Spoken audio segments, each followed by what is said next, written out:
गोजोन फुंबिलि नोंथांमोनसिम मोनसे गोदान भिडिअ लाना फैबावबाय। आसा खालामो नोंथांमोना बे भिडिअखौ जोबजासिम नायलांगोन होनना। दिनैनि बयनिख्रुइ गिबिसिन खौराङाव दङ।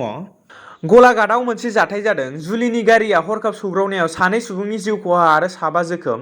गलाघाट जिल्लानि ढेकियालाव नुजाथिदों मोनसे गिथावना लामानि सौग्रावनाय जाथाय।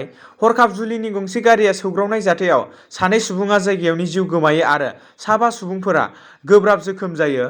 जाथायनि बागै मिथिनो मोननाय बायदिब्ला हिन्जाव गोदानखौ रंजा बाजायै बरायना लाबोनानै हौवानि न' फारसे फैफिनबाय थानाय समावनो मैया सोरांसि समाव ES01 EA 9060 नम्बरनि इन'भा गारिया गोख्रै खारबाय थानाय समावनो हरखाब फांसे बिफाङाव गोब्राबै सौग्रावो। जाहोनाव बिपुल शर्मा आरो महेन्द्र कलिता मुंनि सानै सुबुङा जायगायावनो जिउ गोमायो। फारसेथिं हिन्जाव गोदानखौ रंजा बाजानि गेजेरजों लाबोनाय मिनि खुसि थासारिया दसेनि उनावनो दुखुनि थासारि साग्लोबो। आसामाव गं-7 फ्लाइअभार बानायनो थांखि लादों नेशनेल हाइवे अथ'रिटि अफ इन्डियाया। नेशनेल हाइवे अथ'रिटि अफ इन्डियानि गेजेरजों गं-7 फ्लाइअभारखौ बानायनाय जागोन। बे फ्लाइअभारखौ बायहाटानि सारियालि, पाठशाला, रङिया, रहा, डिमाव सारियालि, कटियाटाली आरो फटगावआव बानायनाय जागोन होनना मोनथिनो मोन्दों।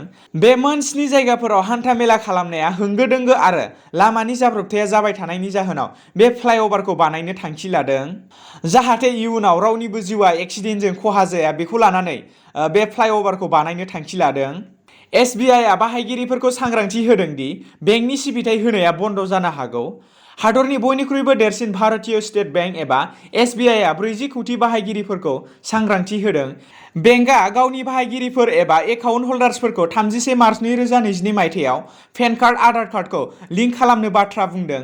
जुदि बेबादि खालामाब्ला बाहायगिरिफोरनो सिबिथाय होनाया थाबथाना थानो हागौ। SBIआ बे बाथ्राखौ गावसोरनि टुइटाराव टुइट खालामनानै मिन्थिहोदों।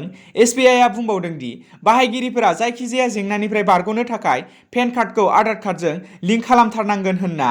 जुदि बेबादि खालामाब्ला बाहायगिरिफोरनि पेन कार्डआ बाहायि जागोन आरो बेंकनि ट्रेन्जेकसन खालामनो थाखाय बेखौ बाहायनो हानाय नङा होनना मोनथिहोदों। इस्टार्न नागा नेशनेल गभर्नमेन्ट एबा ENNG आफादनि 4 सुबुंफोरखौ हमनो मोनदों। रैखाथि सान्थ्रिफोरा स्रोद खौरां मोन्नायखौ बिथा खालामनानै संदाननायनि गेजेरजों अरुणाचलनि चांलां जिल्लानिफ्राय 4 उदखारिफोरखौ हमनो हायो। बिसोर 4 उदखारिफोरा इस्टार्न नागा नेशनेल गभर्नमेन्ट एबा ENNG आफादनिमोन। बिसोर उदखारिफोरखौ हमनायजों लोगोसे मबाइल फन, सिम कार्ड आरो गुबुन हादरनि गोबां रांखान्थिफोरखौ बोखांनो हायो।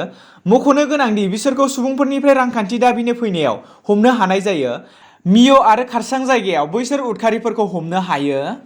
एडुकेशन डिपार्टमेन्टआ गासैबो स्कुलफोरनि इन्सपेक्टरफोरखौ गासै फोरोंगिरिफोरनि मुंखौ लिस्टआव साजायना एबा फारि खालामनो बिथोन होदों।